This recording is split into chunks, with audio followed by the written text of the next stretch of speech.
کہ جب سے نام اس طرح پکارا جانے لگا کہ جس میں کوئی عزت آبرو، یعنی کہ نام مثلاً اگر شوہر کا نام زید ہے تو اس کو زید اس طرح کہہ کے بلایا جائے جیسے بیٹے کا نام زید ہو تو اس کو بلایا جا رہا ہے، اسی ہی ٹون میں، اسی ہی انداز میں، اسی ہی سٹائل میں.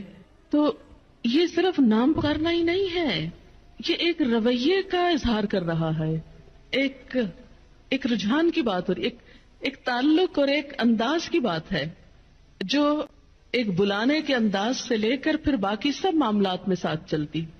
تو اسی لیے ہماری نانیاں اور دادیاں جب کہتی تھی مننے کے ابا اور منی کے ابا اور اس کے، تو اگرچہ ہمیں بہت آکورڈ لگتا ہے وہ سب کچھ. پھر ایک جنریشن تو مننے کے ابا کہتی تھی، اگلی کہتی صاحب کا ساتھ نام لگاتی تھی، شوہر کے نام کے ساتھ صاحب. اب اگلی جنریشن نے صاحب بھی اڑا دیا، اور معلوم نہیں آئندہ کیا ہونے والا ہے. ہو سکتا ہے نک نیم سے پکارا جانے لگے اور شاید پکارا بھی جاتا ہو. ٹھیک ہے، اگر آپس میں فرینکنیس ہے تو کوئی حرج نہیں نام لینے میں. آپ کو پتا ہے کہ حضرت عائشہ جب حضور سے ناراض ہوتی تھی تو کیا کہتی تھی، کیسے پکارتی تھی ان کو؟ صحیح حدیث کے الفاظ مجھے یاد نہیں. آپ صلی اللہ علیہ وسلم نے ایک دفعہ فرمایا کہ عائشہ جب تم مجھ سے ناراض ہوتی تو مجھے پتا چل جاتا ہے کیونکہ تم کہتی ہو ابراہیم کے رب کی قسم. یہ کہنے کی بجائے کہ محمد کے رب کی قسم کہتے ابراہیم کے رب کی قسم، یعنی پھر تم میرا نام لینے کی بجائے حضرت ابراہیم کا نام لے. تو یہ ہے کہ نام لینے میں حرج نہیں، کوئی حرج نہیں اگر نام سے پکارا جا رہا ہے، لیکن تو اور تم نہ کہیں.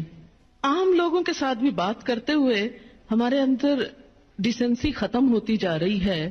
آپ دیکھیں کہ اگر آپ اپنی کسی دوست کو بھی تو کہیں تو کہتے ہیں بہت فرینکنیس کی علامت ہے، لیکن مجھے تو کبھی ایسی فرینکنیس اچھی نہیں لگی کہ جس میں انسان بدتمیزی پہ اتر آئے اور تو اور تم کہنے لگے.